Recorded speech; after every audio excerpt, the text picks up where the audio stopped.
Hey guys, what's up? Welcome back to my channel. So for today's video, I'm super excited. I'm going to be doing a review on a TV series rather than, like, if you guys have been subscribed, for 2 months so far, I've been doing a best and worst Netflix movies and shows of the month, and I've been doing a review and video for you guys and telling you about it, and if you should watch it, the good, the bad, and stuff like that. But recently a new series came out. It's called Dear White People, and I didn't want to wait until the end of the month to include it. I wanted to do a completely separate video reviewing it and giving my thoughts and everything, and plus it would give me a chance to have another video up. I haven't uploaded in 2 weeks instead of once a month because I really want to revive this channel. Like I said, do vlogs. Right now my life is not exciting, but do vlogs, do more movie reviews because they're really fun, and I seem to get some views on it and people seem to enjoy it, so I'm super excited today to give you guys my thoughts on Dear White People Season 2. So if you guys are interested, then please keep watching. Okay, so I had never watched it before. I didn't even watch the movie, but I heard it was really good. So once I finally moved down here and was settled and I got Netflix, I was like, alright, I'm going to start this. And it just so happened that Season 2 was released. So I was like, perfect, I'm going to binge watch it. I binge watched it in like 5 days. They're only half-hour episodes and there's like 8 or 10. I think there's 10, so it was really quick to binge watch it, and it was really interesting, so that's why it was a breeze. I would be up super late. So I just want to give a brief synopsis on Season 1, in case, you're not sure if you want to watch Season 2 or stuff like that, or you forget, so I'm going to give you the backstory. So it's about a girl named Sam, and she has a radio show called Dear White People, and she talks about all the injustice in the world that's going on, like current events, and the effect that it's having on the Black community and trying to raise awareness for it, and it's about her friends as well, and we just see them navigating through college life while dealing with all, the racial and social injustice that still go on today. I personally really like Season 1 because it touched on police brutality. There's a lot going on, which is very sad, very sickening that it's still going on. And they actually had an episode where they were at the party. One of Sam's friends was at a party, and the boy was singing along to a song, and he said the N-word, and he was saying, don't say that, being respectful as he can be, but the guy kept egging him on, saying, oh, why can't I say it? I can't say it even if I'm singing it in a song. Oh, you know me. I would never mean it in that way, and blah, blah, blah. Classic excuses that people use to try and get away with using the N-word. So it got heated, and someone called the police. The police came, and they asked, I believe his name is Reggie, the black man, if he was a student there, not the white guy, of course. So they was like, where's your ID? And he wasn't complying. He was like, why do you need my ID? I'm a student. And then other students had jumped in and said he's a student, but they still wanted his ID. And then he ended up getting a gun pulled on him. So he was traumatized from that and trying to work through that. And they also showed the example of them trying to peacefully protest. But of course, other people came in and they tried to make it a all lives matter, blue lives matter, and just to try and deter and take the attention away from the Black Lives Matter movement. So that happened, of course, and it ended up in a row, like everyone got riled up. It ended up getting very ugly, which just shows this is exactly what happens in the real world when people try to protest. They're constantly egged on, or people try to make it a broader subject instead of focusing on the main problem. I also came to like a character from Season 1, Xoxo, which I didn't really like, but as you get to know her story, I found that I really related to her. Especially in episode 4 when she said, dear white people, you made me hate myself as a kid, so now I hate you, and that's my secret shame. She is one of the African American students at this school, and people consider her preppy, and she has a lot of white friends, and she tries to always fit in with them, and that reminded me of how I was in middle school and kind of early high school, just mainly middle school, when being the only black girl in a predominantly white town and white school, and then it was like I wasn't, as I believe like Chance the Rapper said it or something, but too black for the white kids but too white for the black kids, something like that. And that's exactly how I felt. Like I didn't fit in with either races, or the white friends that I did have, they tried to act like something they're not, like a stereotypical black person. So that was the kind of people that wanted to be my friends. But then when they saw how I talked or how I acted and stuff like that, they're like, oh, you're bougie, or you act white and stuff like that. So I definitely really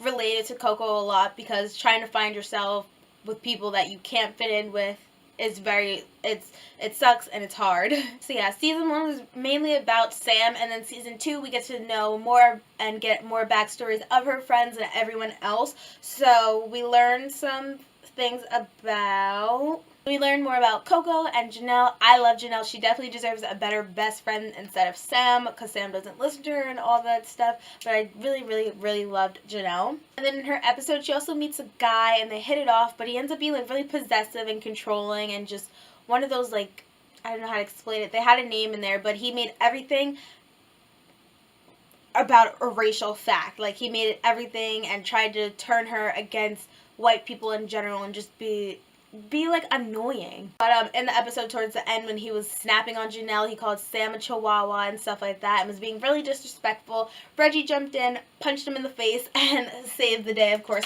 I really want to see Reggie and Janelle together. That is like my dream couple. They're so cute together. But yeah, Reggie took care of that. We learned about Coco. She doesn't really have a good relationship with her mother. Her mom doesn't really listen to her. What else? She also ends up getting pregnant. She's pregnant by Troy, obviously. But she got an abortion, which was the best thing for her because she wasn't ready and she wanted to see her goals through and not drop out of college. And you can have a baby and, you know, go to college, but it's just 10 times harder. So she decided to have an abortion. So her episode was about, her friend finding out and then deciding what she's going to do about it and all that stuff. So we learned that, the Janelle, and then we also got a little more Lionel. And Lionel, he's in every episode, but in his episode, we see more of him exploring himself, getting to know what he likes and what he doesn't like, and just getting comfortable with himself and his sexuality, coming to terms. He ends up having a boyfriend, which is nice to see. I'm rooting for Lionel. I really like him, and he's actually really, really, really handsome. I saw a picture on Twitter, and I was like, whoa, okay, muscular and everything. So, like, I know his character is, like, geeky and, like, laid back, but he is buff under all of that, okay? So, for Troy, his episode, we get to see what happens after he smashed the glass. In the last episode of season 1, he smashed the glass to try and get back in. He was, like, having, like, a revelation or something, finally getting to his wits' end, and he's getting arrested. So, we see his father made it go away. His father is the dean, so he's able to make it go away, got swept under the rug. So, then after that, he's just trying to find himself, his own identity, and get from under his father's thumb. And doing that, he tries to take on comedy, and it was very cringeworthy watching him do his stand-up. I'm not gonna lie, the audience didn't like it either, but it was very cringeworthy. Ugh. So that's the steps he's taking to try and find himself. And actually, Coco did not tell him that he was that she was pregnant and she had an abortion, just because, you know, she felt he was too immature and wouldn't be able to handle it, and he's not in the position. He lost everything. He's no longer the vice president. No one really respects him anymore. He just threw it all away. So in the second to last episode, we learned about Gabe, which was Sam's hookup buddy in season 1. Then she cheated on him with Reggie, which I didn't see coming. I can't believe they did that. She cheated on him, and then that was it. She was trying to get him back and all this stuff. So we didn't really, he was like mainly like a background character. So he had this episode to himself, and he's actually making a movie called Am I Racist? And he's interviewing all of Sam's friends and asking them, you know, questions to see, you know, are white people racist and stuff like that. So he gets to Sam, and they're interviewing where she does her radio air show, and they end up talking about things that they should have talked about before, because at the rally, which was the last episode before all hell broke loose, he went to her to tell her that he's done, he couldn't do it anymore. So all that time had went by and they didn't talk about it, so it finally came to a head and blew up, and they argued about it. They kind of got on good terms. They confessed that, like, they were missing each other, and as they were about to hook up, Janelle bursted in and let Sam know that her father had passed away. So that ended that episode. Last episode, she's heading to the funeral. Coco and Janelle went, so they spent some time there with her mom and the family. But she does head back to the campus, and her and Gabe are back together. I don't think he should have taken her back, because once a cheater, always a cheater. Am I right? If you guys agree with me, let me know in the comments down below. Then they go back, and they were supposed to have a guest speaker, but that fell through. So they ended up having, like, the black version of Tammy Lauren, whatever her name is. You guys know what I'm talking about. She's so annoying. That character is played by Tessa Thompson. And before she goes on stage, Sam planned on giving her a read and telling her, like, what she's doing isn't right, and how can you not be supporting the black community and all this stuff. But that ends up falling through. Tessa kind of reads her and tells her future and stuff like that, and that they're the same person and everything. And we end that episode, which is the last episode, with Sam and Lionel finding a secret black society organization because they had recognized that they were seeing these X's on their door. I don't know why I made X's if you guys don't know what it looks like, but they were seeing X's on their door and they didn't pay any mind. And then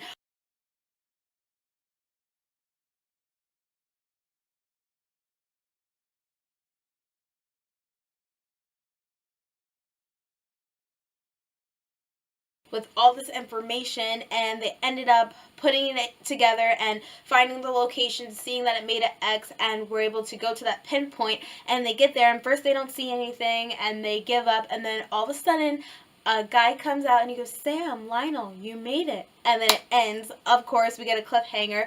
But my theory is, remember in season 1 with Troy and his dad, I don't remember what episode, but there was like a black society in front of him judging him, and when he was talking with his dad in the office, and then when he was high or something, high or drunk, he went naked in the fountain, and they had appeared. There was like 2 or 3 of them, maybe 4 of them, and they were shaking their head and they were disappointed.